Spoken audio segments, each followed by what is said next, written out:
Hello everyone, हम लोग जो आज यहाँ पे डिस्कस करने जा रहे हैं वो जो मेजर टेस्ट सीरीज चल रही है उसका पहला टेस्ट का जो डिस्कशन है वो यहाँ पे होगा। तो पहले स्टार्ट करते हैं। फर्स्ट क्वेश्चन जो हमें यहाँ पे दे रखा है, if Avogadro number Na is change from 6.022 to 10 to the power 23 to 10 to the power 20 change कर दिया है। तो अब इसमें किस चीज में चेंज आ रहा होगा? तो इफ यू रिमेंबर, जो मास होता है 1 मोल ऑफ एटम का, वो हम बोलते हैं उसका मॉलिक्यूलर मास। मतलब 1 मोल ऑफ सब्सटेंस का जो मास है वो है उसका मोलर मास, और 1 मोल ऑफ सब्सटेंस मतलब 6.022 इंटू 10 to the power 23। तो अगर हम कार्बन की बात करें तो 6.022 into 10 to the power 23 atoms का मास कितना है यहाँ पे? 12 ग्राम। अब अगर हम इस नंबर को चेंज करके कर दे 6.022 इंटू 10 to the power 20, तो ये जो नंबर है ये भी क्या हो जाएगा? चेंज हो जाएगा। इसमें आ जाएगा 12 upon 6.022 into 10 to the power 23 into 6.022 into 10 to the power 20। मतलब जो मास है वो चेंज हो गया 10 to the power -3 ग्राम्स में चेंज हो गया। मतलब 12 मिलीग्राम्स आना चाहिए इसका आंसर। तो जो फर्स्ट ऑप्शन है यही वाला करेक्ट है। अगर हम अवोगाड्रो नंबर को चेंज करें तो mass of 1 mole of carbon क्या हो जाएगा? चेंज हो जाएगा। Then let's go to the next question.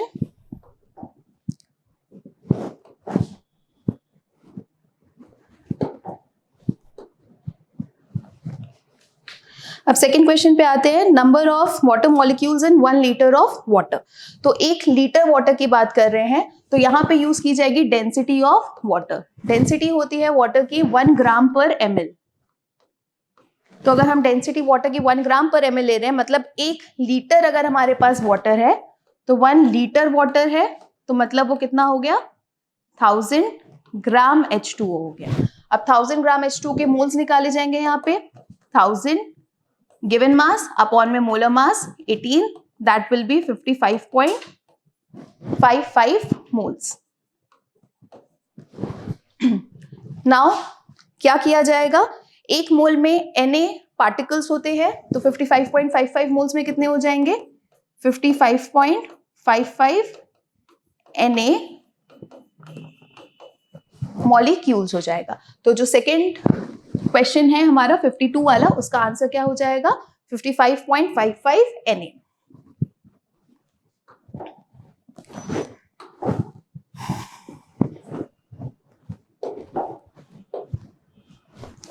अब थर्ड क्वेश्चन देखिए। Suppose the elements x y combine to form 2 compounds XY2 and X3Y2। तो 2 कंपाउंड्स है हमारे पास XY2 एंड X3Y2। इसमें बोला गया है कि अगर हमारे पास XY2 का 0.1 मोल है तो उसका मास कितना दे रखा है यहाँ पे? 10 ग्राम्स। नाउ क्या करना है, यहाँ पे भी हम मॉलिक्यूलर मास या मोलर मास की डेफिनेशन के बेसिस पे ही करेंगे।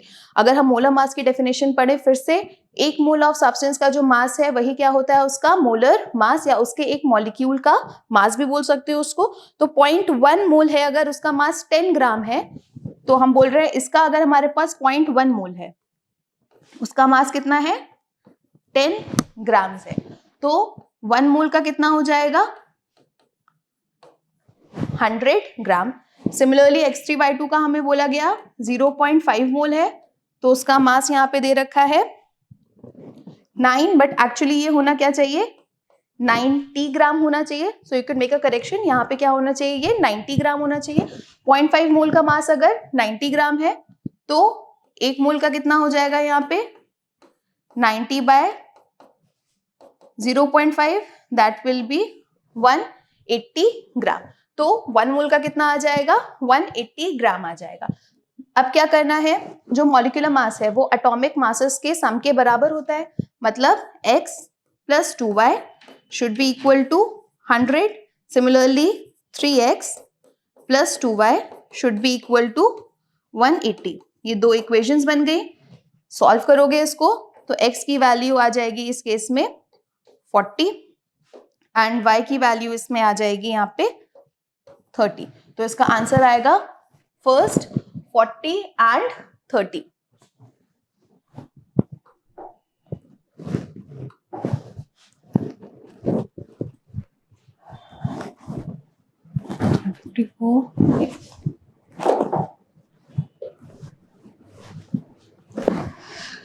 अब question 54, number of water molecules is maximum. जितने ज्यादा मोल्स उतना ज्यादा क्या हो जाएगा, नंबर ऑफ पार्टिकल्स हो जाएंगे। तो सबसे पहले हमें यहाँ पे 1.8 ग्राम वाटर जो है इसके मोल्स निकालने हैं। 1.8 के निकालोगे मोल्स, तो 1.8 अपॉन में 18 0.1 आएगा फर्स्ट केस के लिए। सेकंड केस में अगर हम बात करें, सेकंड के लिए आ जाएंगे मोल्स 18 अपॉन में 18 1 मोल। थर्ड केस के लिए 18 मोल्स ही दे रखा है यहाँ पे डायरेक्टली, और फोर्थ केस में डायरेक्टली पार्टिकल्स ही दे रखे हैं, मॉलिक्यूल्स। तो अगर 0.1 मोल है तो मतलब इसके पास 0.1 Na है मॉलिक्यूल्स। 1 मोल के पास कितने हो जाएंगे, Na मॉलिक्यूल्स, एंड 18 मोल्स के पास हो जाएंगे 18 Na मॉलिक्यूल्स। तो अब देख सकते हैं यहाँ पे मैक्सिमम क्या है, 18 Na। तो answer will be 18 moles of water.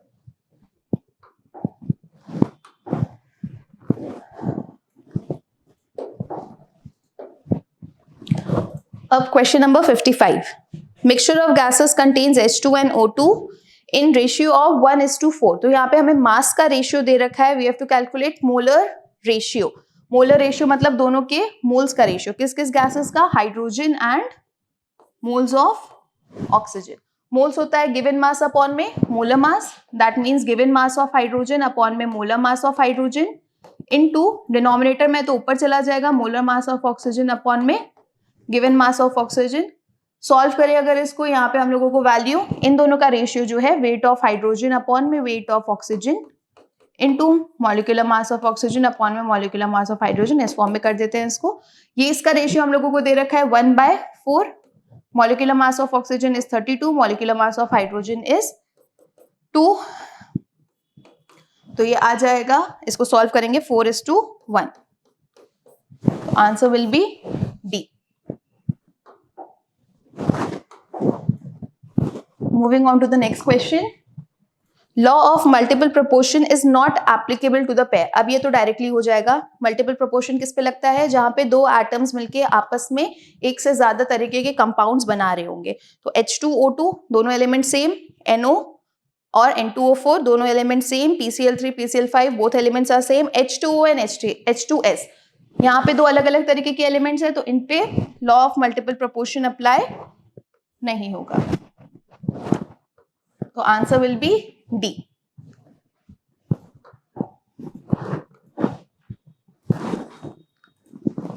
Number of significant figures in 1.220 kg। Significant figures non zero digits तो होते ही हैं सारे, बट डेसिमल के बाद अगर कोई जीरो है, मतलब ट्रेलिंग जीरोस जो होते हैं वो क्या होते हैं, सिग्निफिकेंट। तो इससे कितने आ गए, 4 सिग्निफिकेंट नंबर्स। तो आंसर इज 4 हो जाएगा इसके केस में।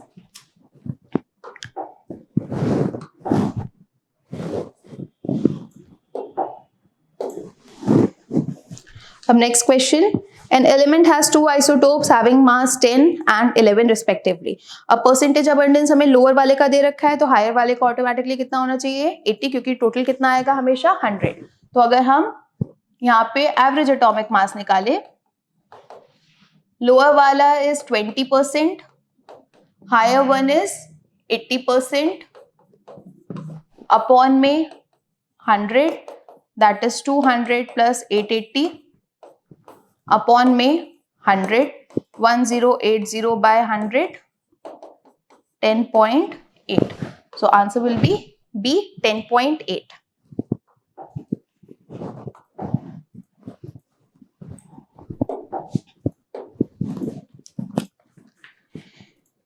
A fuel contains carbon and hydrogen only। अच्छा, अब देखो इस क्वेश्चन में क्या करना था, यहाँ पे हम लोगों को दे क्या रखा है, कार्बन डाइऑक्साइड के मोल्स बता रखे हैं, मतलब मास बता रखा है, we can calculate moles. Then 0.36 gram of water है, वाटर के भी क्या निकालने हैं, मोल्स। अब CO2 का अगर फॉर्मूला देखो, अगर हमारे पास 1 मोल कार्बन डाइऑक्साइड है तो उसके पास 1 मोल कार्बन है, मतलब हम कार्बन डाइऑक्साइड के मोल से क्या निकाल सकते हैं, कार्बन के मोल्स निकाल सकते हैं। सिमिलरली अगर हमारे पास 1 मोल H2O है तो उसके पास 2 मोल हाइड्रोजन है। तो अगर हमें H2O के मोल्स पता चल जाए तो फिर क्या निकाल सकते हैं, हम हाइड्रोजन के मोल्स निकाल सकते हैं। तो अगर हम यहाँ पे देखें 1.32 मोल्स निकलेंगे 44, दैट विल बी 0.3 मोल्स। तो 1 मोल से 1 मोल मिल रहा था, 0.3 मोल से कितना मिल जाएगा, 0.3 moles of carbon. Similarly H2O की अगर हम निकाले, मास यहाँ पे दे रखा है 0.36 ग्राम्स अपॉन में 18, that will be 0.2 moles. 1 mole contains 2 mole of hydrogen, so 0.2 mole will contain 0.4 mole hydrogen. फिर इसके बाद क्या किया जाता है, मोल्स का रेशियो ले रहे हैं, तो 0.3 is to 0.4, that is 3 is to 4. तो option will be B, C3H4.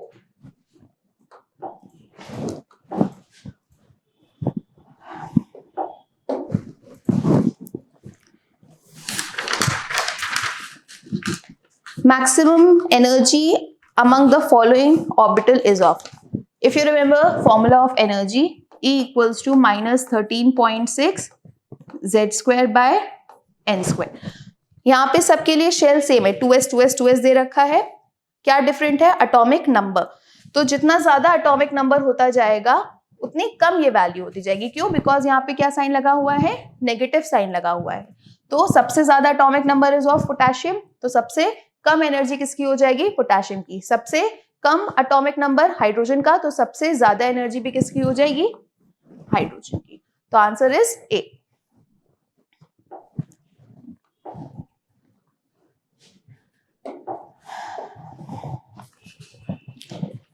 Cathode rays are positively charged particles. अब ये पहला स्टेटमेंट ही क्या दे दिया, गलत। पॉजिटिवली चार्ज बोल रखा है, कैथोड रेज किससे बनी है, negatively charge particles, that is electrons. तो first statement is incorrect.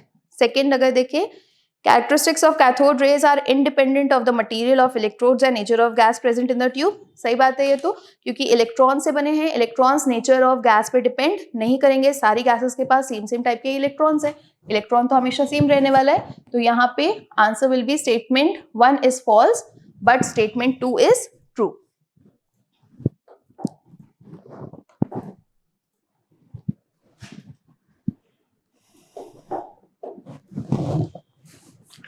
The number of angular nodes, angular nodes का फॉर्मूला होता है, number of angular nodes is equal to azimuthal quantum number L. For D, L की value है 2, तो angular nodes भी कितनी आ जाएंगी, 2।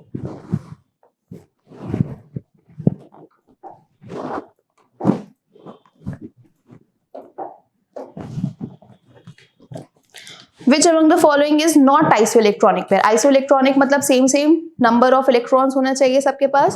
F minus and O2 minus, F minus के पास हैं 9 होते हैं, एक ज्यादा है तो 10 इलेक्ट्रॉन। O2 माइनस के पास 8 होते हैं, 2 ज्यादा है 10 electrons, both are isoelectronic. Aluminium 3 plus के पास 13 थे, 3 चले गए, 10 electrons. Neon noble gas 10 electrons. Carbon monoxide, carbon contain 6, 8 total 14 electrons. NO positive, nitrogen contains 7, 8 positive means it has 1 less electron, so again 14 electron. अब ऑटोमेटिकली लास्ट ऑप्शन बचा है, वही answer होना भी चाहिए। NO nitrogen 7 plus 8 15 electrons and N2 2 into 7 14 electron. So answer is D.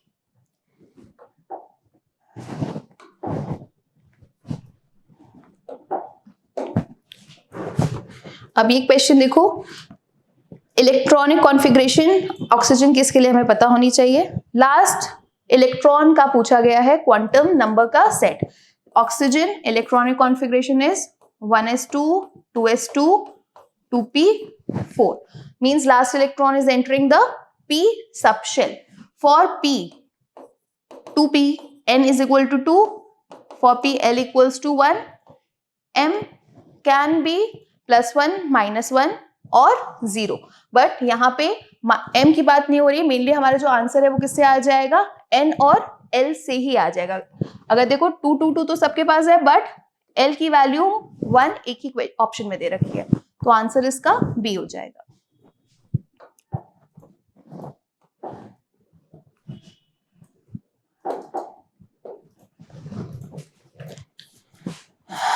Incident on metal surface, okay.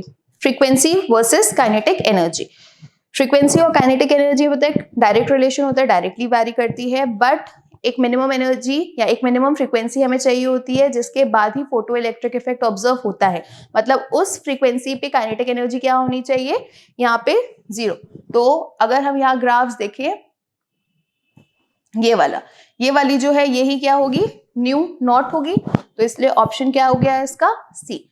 Direct relation है but 0 से पास नहीं होगा, न्यू नॉट के बाद से ही होता है यहाँ पे।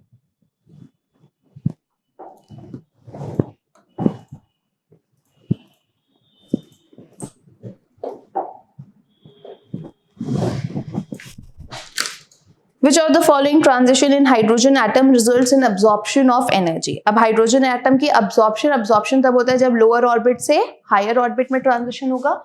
लोअर ऑर्बिट से हायर ऑर्बिट का ट्रांजिशन अगर देखें तो सिर्फ एक ही है, सो answer will be D.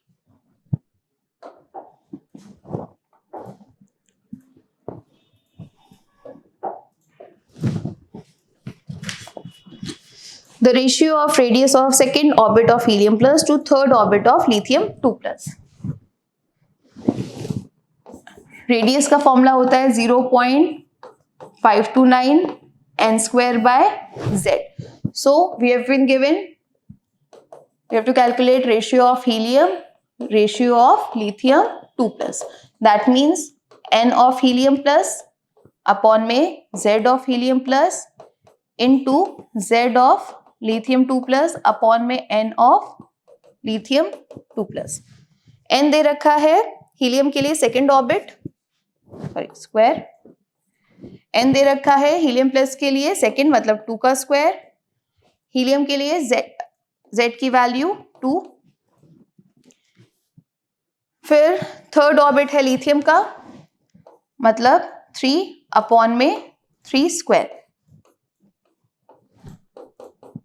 2:3. Option will be B, 2:3.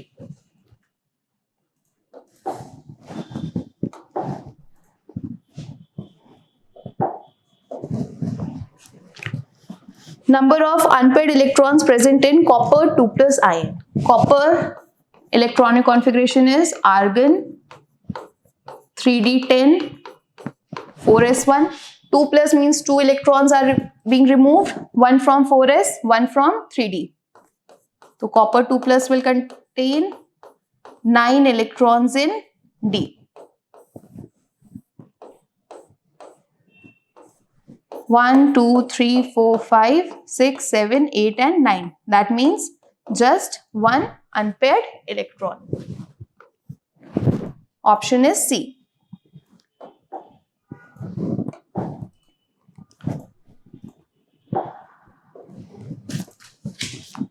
Ionization energy of helium plus in ground state. Ionization energy होती है 13.6 into z square. Z for helium is 2, that means 13.6 into 2 square, that means 4. Answer will be 54.4 electron volt per atom. अब next question देखते हैं। Bohr model is not applicable for, Bohr model is applicable only for single electronic species. Single electron अगर यहाँ पे देखिए helium के पास 2 electron, एक निकाल दिया 1 electron, hydrogen 1 electron, beryllium contains 4 electron, 3 are being removed so 1 electron. Lithium contains 3 electron, सिर्फ एक निकाला है तो इसके पास कितने हैं 2 इलेक्ट्रॉन। मतलब किस पे अप्लाई नहीं होगा ये, लिथियम प्लस आयन पे।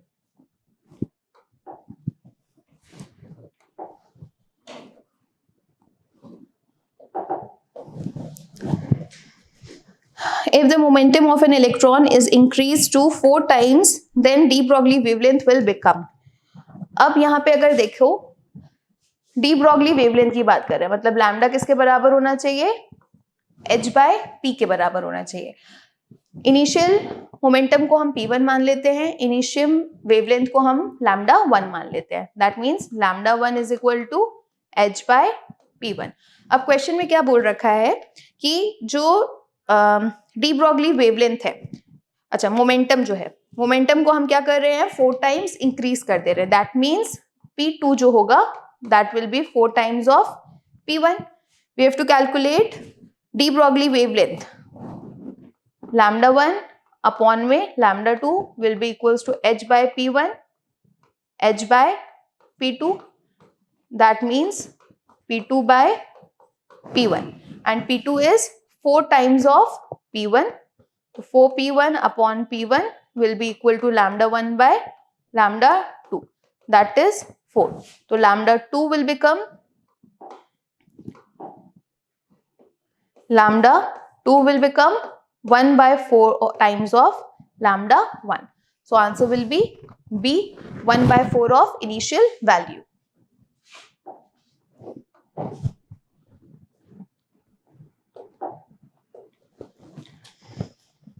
Work function for few metals. Work function होता क्या है?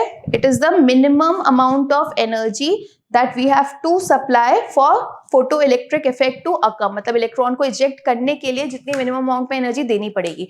अब जितनी कम एनर्जी होगी उतना ही ज्यादा आसानी से क्या दिखाएगा वो फोटो इलेक्ट्रिक इफेक्ट. मतलब उतनी ज्यादा आसानी से इलेक्ट्रॉन आयनाइज या रिमूव हो रहा है.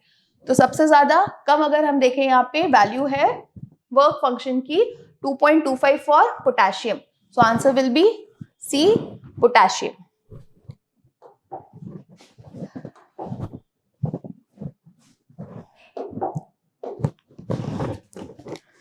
For D6 electronic configuration, Hund's rule.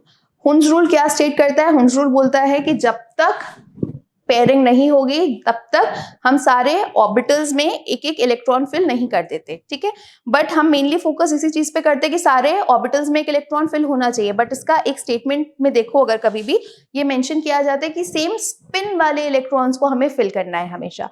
तो मेजरली बच्चे इसमें क्या गलती करते हो कि ये देखते हो कि यहाँ पे नहीं भरा इलेक्ट्रॉन, यहाँ पे भर दिया, तो इसलिए आंसर ये हो जाएगा. हुंस रूल ये नहीं बोलता कि पहले कौन सा बॉक्स भरा जाएगा. हुंस रूल ये बोलता है कि सारे स्पिन क्या होने चाहिए? सेम होने चाहिए. तो पहले सेम स्पिन वाले इलेक्ट्रॉन्स को फिल किया जाएगा, फिर उसके ऑपोजिट स्पिन वाले इलेक्ट्रॉन्स की हम पेयरिंग कराएंगे. तो यहाँ पे अगर देखो सारे सेम स्पिन है फिर ऑपोजिट स्पिन को पेयर कराया तो ये सही है.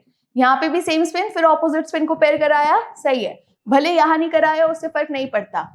यहाँ पे अगर देखो एक इलेक्ट्रॉन का स्पिन क्या हो गया है? चेंज हो गया है. Spin should always be same. So answer will be सी.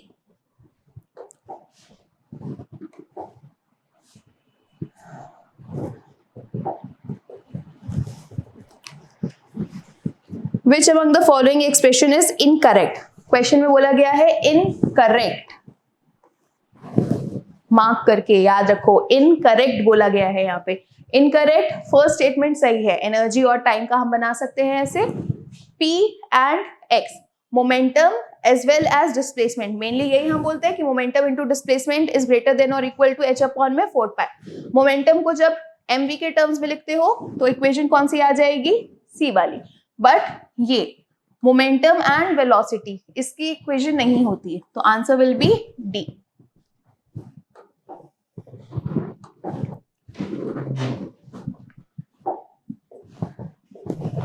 मास है, velocity is 1000 metre per second. इसमें जो मेजर प्रॉब्लम है वो है कि हम यूनिट को 10 ग्राम्स ले लेते हैं, जबकि यूनिट मास की इस फॉर्मूले में हमेशा क्या लेनी है? केजी में. Lambda equals to h by mv, but m should be in kg. ये ध्यान रखना है. मास किस में लेना है? केजी में. केजी में कन्वर्ट करोगे 10 to the power minus 34. Mass is 10 grams. That means 10 into 10 to the power minus 3 kg into 1000 metre per second.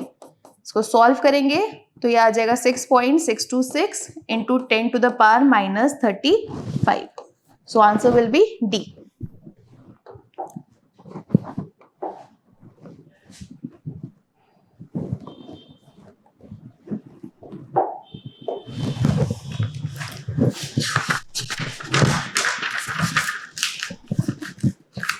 Match the column. Principal quantum number बताता है size and energy of orbit. That means दो option बचे हमारे पास, ए वाला और D वाला. तो A option से तो आ गया, बी ऑप्शन देखो उसी से आंसर आ जाएगा. Azimuthal quantum number. Azimuthal quantum number बताता है शेप ऑफ ऑर्बिटल. तो answer will be D and not A. तो इसका आंसर आ जाएगा D, principal quantum number, size and energy of orbit, azimuthal quantum number, shape of orbit, magnetic quantum number, orientation of orbital, and spin quantum number, spin of electrons.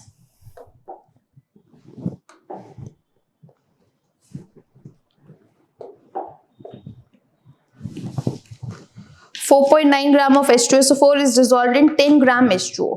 Percentage weight by weight निकालना है. Percentage weight by weight means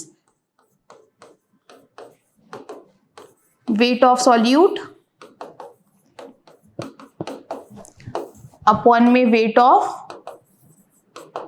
solution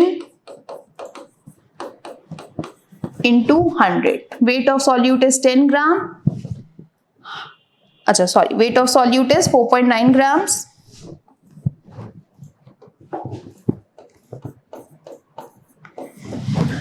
Weight of solvent is 10. तो 10 plus 4.9 will give mass of solution. 4.9 upon में 14.9 into 100, that will be equal to 32.88. This means statement 1 is correct. Percentage weight by weight is a unitless quantity. Absolutely correct. Ratio ले रहे हो, units क्या हो रही है, cancel out हो रही है. Both statement 1 and 2 are true.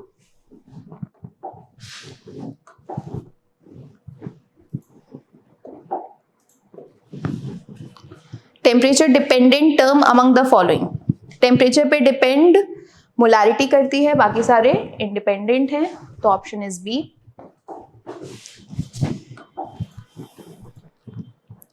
Mass of sodium hydroxide required to form 500 centimeter cube of 0.2 molar aqueous solution.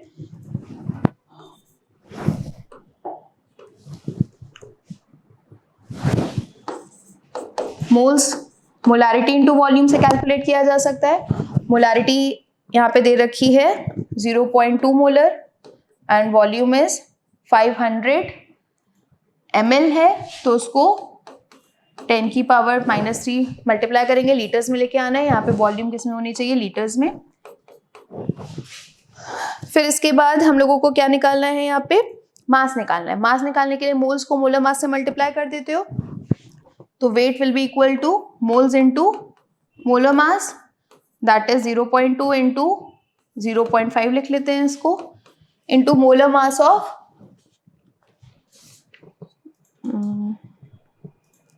अच्छा ये वाला इसमें सॉल्व गलत हो गया, इसमें नहीं आएगा.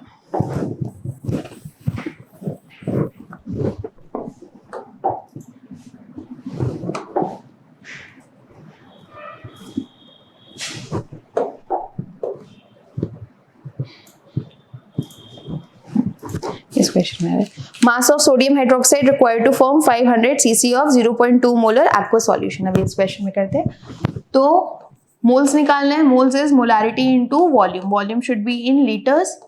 वॉल्यूम हमें 500 cc दे रखे हैं, मतलब 0.5 लीटर्स हो जाएगी वो.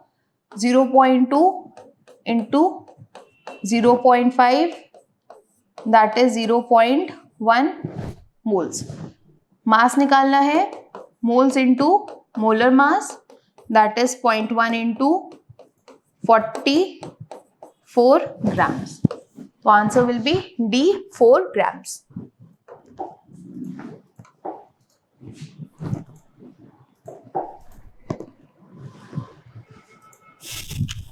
Two molar solution of H3PO2 has same molarity with which of the following? So you have to calculate molarity. Molarity is equal to normality upon n factor. H2SO4 के लिए n factor होता है 2. तो first वाले के लिए अगर हम बात करें तो मोलारिटी आएगी 3/2/2, दैट इज 3/4 मोलर. सेकेंड वाले के लिए मोलारिटी आएगी 3/2 मोलर. थर्ड वाले के लिए मोलारिटी आएगी 4/2, दैट इज 2 मोलर. क्वेश्चन में भी 2 मोलर ही दे रखा है, तो सी वाला आ जाएगा इसका answer 4 normal.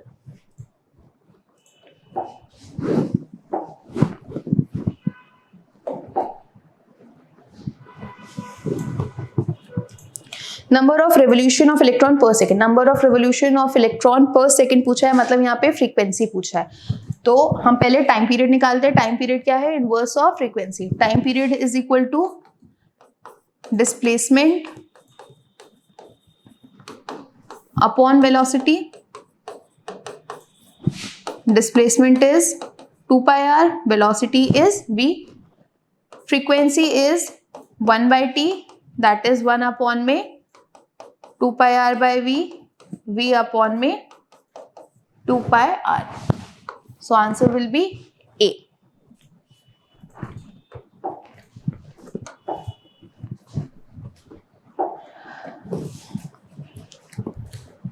What will be the wave number of limiting line of Paschen series? For Paschen series n1 equals to 3.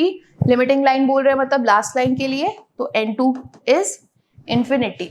Formula 1 by lambda, that is nu bar is equal to r z square 1 upon n1 square minus 1 upon n2 का square. For lithium z is 3, 1 upon 3 square minus 1 upon infinity, ये factor तो गया है, 3 से 3 cancel, answer आ जाएगा R। अच्छा फिर ये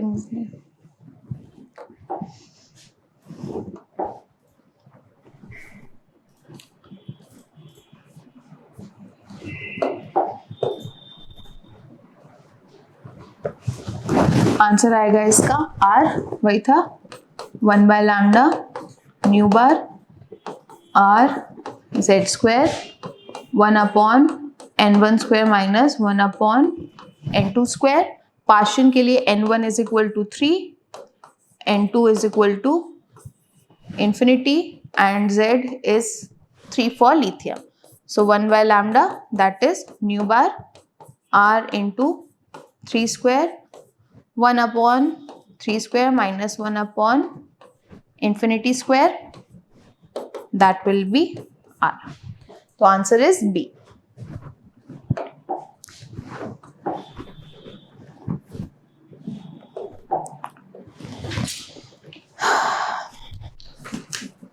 Number of oxygen atoms in 1 gram molecule. 1 gram molecule मतलब 1 मोल। तो 1 ग्राम मॉलिक्यूल की बात कर रहे हैं मतलब 1 मोल glucose. Glucose C6H12O6. 1 mole glucose contains 6 mole oxygen. That means 6 Na oxygen atoms. So answer will be 6 Na.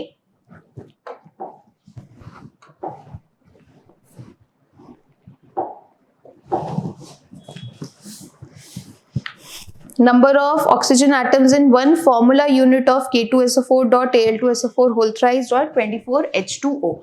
One formula unit means एक फॉर्मूले में कितने हैं ये देखना है हम लोगों को, एक यूनिट सेल में कितना आ रहा है। तो अगर हम यहाँ पे देखें इसमें K2SO4 डॉट Al2SO4 हम लोगों को दे रखा है 4 oxygen in K2SO4, 12 oxygen in Al2SO4 whole thrice and 24 oxygen in H2O. That means total of 40. So answer will be A, 40.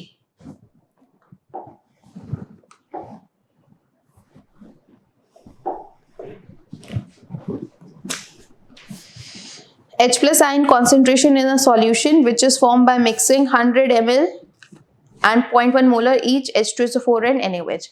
Mole concept से अगर करोगे तो इक्वेशन लिखनी पड़ेगी, इक्विवेलेंट कॉन्सेप्ट से करते हैं, जितने इक्विवेलेंट होंगे H2SO4 के उतने ही इक्विवेलेंट होने चाहिए NaOH के, and equivalent is equal to moles into n factor.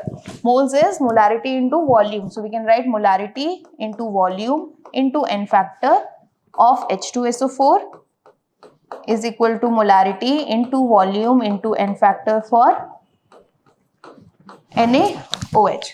For H2SO4 molarity is 0.1, volume is 100 ml. Unit यहाँ पे कन्वर्ट करने की जरूरत नहीं क्योंकि दोनों तरफ ml ml है, कैंसिल आउट ही हो जाएगा, सेम ही यूनिट्स आएंगी। n factor for H2SO4 is 2, that means 20 equivalent है हमारे पास किसके, H2SO4 के। तो अगर 20 इक्विवेलेंट H2SO4 के हैं तो उसको 20 इक्विवेलेंट ही NaOH चाहिए होगा फॉर कंप्लीट न्यूट्रलाइजेशन। बट अगर हम देखें इसके equivalent 0.1, volume is 100 and n factor for NaOH is 1, that is 10 equivalent. That means यहाँ पे कंप्लीट न्यूट्रलाइजेशन नहीं हो रहा। Equivalent of H2SO4 is greater then equivalent of NaOH। That means जो H प्लस आयन की कॉन्सेंट्रेशन है वो होगी equivalent of H2SO4 minus equivalent of NaOH upon में V1 प्लस V2, दोनों वॉल्यूम को हमें ऐड करना पड़ेगा। तो 20 माइनस 10 अपॉन में 100 plus 100, that is 10 by 200. So answer will be 0.05 molar.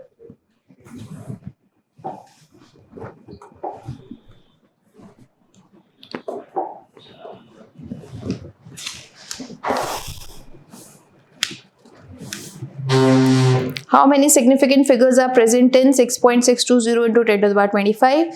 Same, 4 will be the answer. 0 को काउंट किया जाएगा यहाँ पे।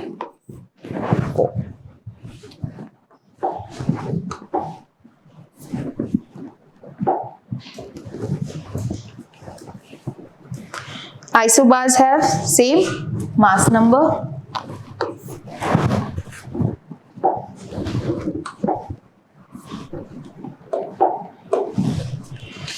For principal quantum number n equals to 3.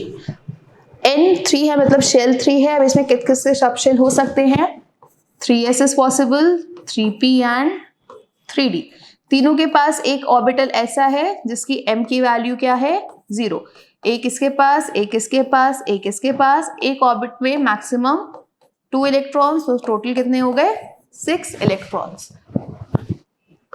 Answer is 6।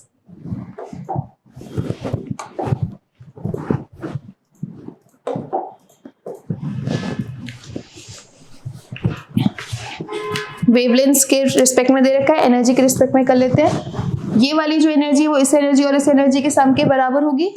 That is E1 will be equal to E2 plus E3 और HC upon lambda 1 is equal to HC by lambda 2 plus HC by lambda 3 और 1 by lambda 1 is equal to 1 by lambda 2 plus 1 by lambda 3। तो पहला option तो सही है, but इसको हम rearrange करके और भी तरीके से लिख सकते हैं। इसका रेसिप्रोकेशन करें अगर, लैम्डा 3 लैम्डा 2 अपॉन में लैम्डा 1, लैम्डा 2 प्लस लैम्डा 3। तो इसका आंसर यहाँ पे दोनों हो सकता था, D as well as sorry A as well as C। That means ये जो ऑप्शन है ये C होना चाहिए था, ना कि B। तो आंसर इसका D होगा, both A and C।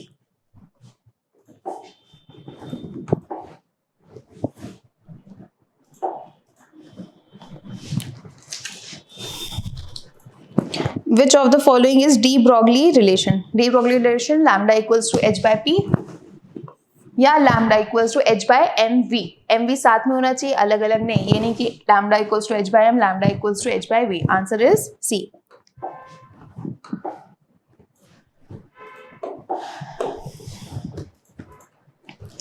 Uncertainty in position for electron is equal to uncertainty in momentum. That means delta P is equal to delta X. Now we know delta X dot delta P is greater than or equal to h upon 4 pi, or you can say delta P dot delta P is equal to h upon 4 pi or delta P square is equal to h by 4 pi.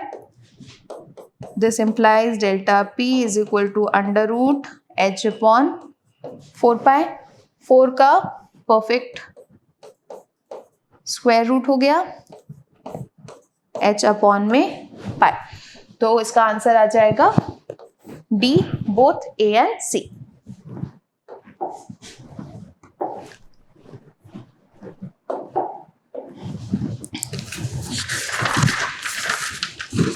Spherical nodes and angular nodes. Spherical nodes का formula आएगा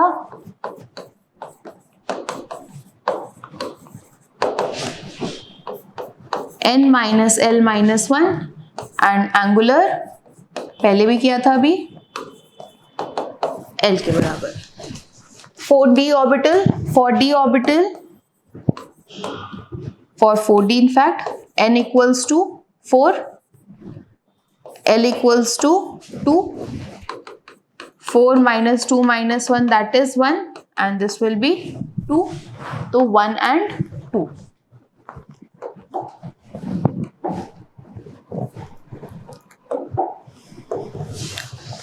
Nodal plane for dx square y square. अब dx square y square अगर हम orbital लें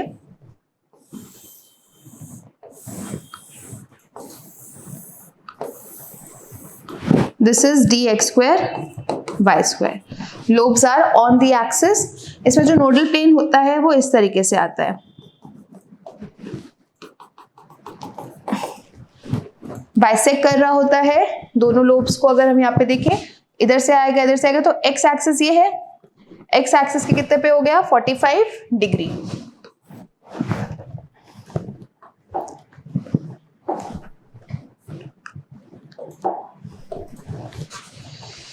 orbital angular momentum for 3D subshell. Orbital angular momentum अगर हम निकाले ये आएगा under root l plus 1 h by 2 pi.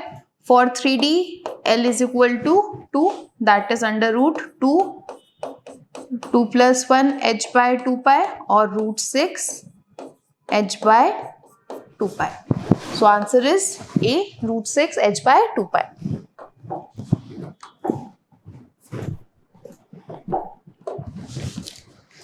Electronic configuration of Fe2 plus. Fe की होगी आर्गन 3d6 4s2. 2 इलेक्ट्रॉन अगर निकाल दे तो आर्गन 3d6. तो answer is 4s0 and 3d6 option.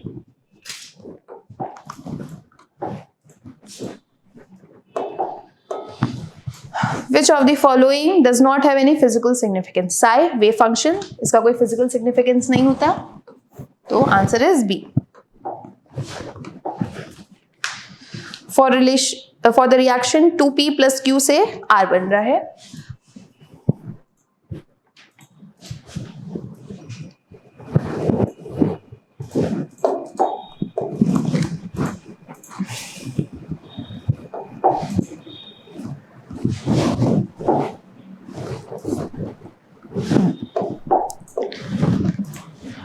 For reaction 2p plus q gives R.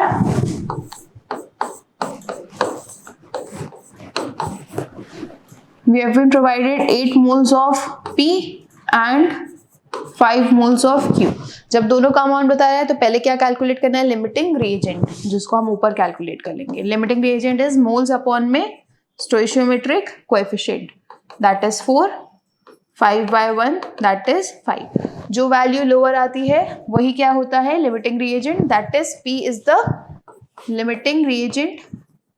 P यहाँ पे limiting reagent है तो P ही डिसाइड करेगा कि कितना R बन रहा है. If we have 2 moles of P then we are getting 1 mole of R. तो अगर हमारे पास 4 मोल होगा P का तो कितना बनेगा यहाँ पे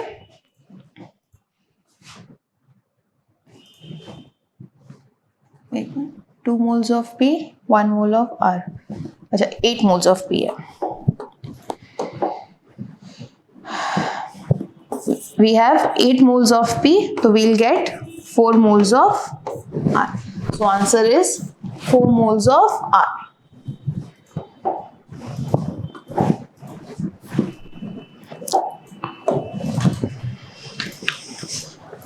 Sulfur molecule exists in various condition.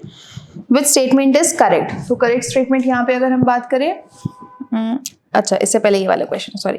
Number of atoms present in 1 mole of element is equal to Avogadro number. Same वही, जितने ज्यादा मोल्स उतना ही ज्यादा क्या होगा नंबर ऑफ एटम्स. तो पहले मोल्स निकालेंगे ए के लिए, given mass upon molar mass, तो 4/4 that is 1 mole. For B 46 upon sodium 23 that is 2 moles. For calcium, atomic mass is 40, that is 0.1 mole, 0.01 mole.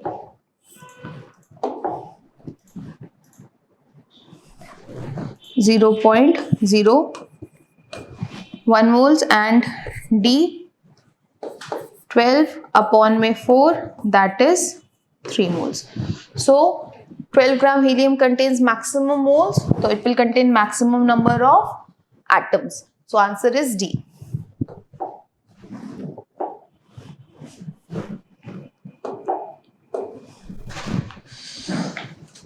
99. Sulfur molecule exists under various condition S8, S6, S2. Which of the following statement is correct?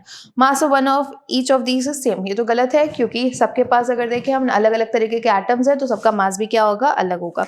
Number of molecules in 1 mole of each is same. This is correct because 1 mole of any substance contains 6.022 into 10 to the power 23 particles.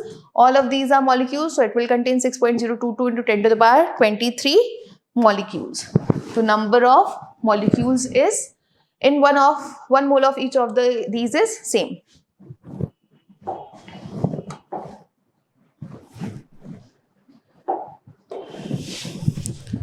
Moving on to the last question. If 500 ml of 5 molar solution is diluted to 1500 ml, dilution law, M1V1 is equal to M2V2. M1 is 5, V1 is 500, M2 we have to calculate, V2 is 1500, so M2 will be 2500 upon 1500 or 5 by 3, that is 1.66. So answer will be B, 1.66 molar. तो यहीं पे इस discussion को ख़त्म करते हैं. Thank you everyone.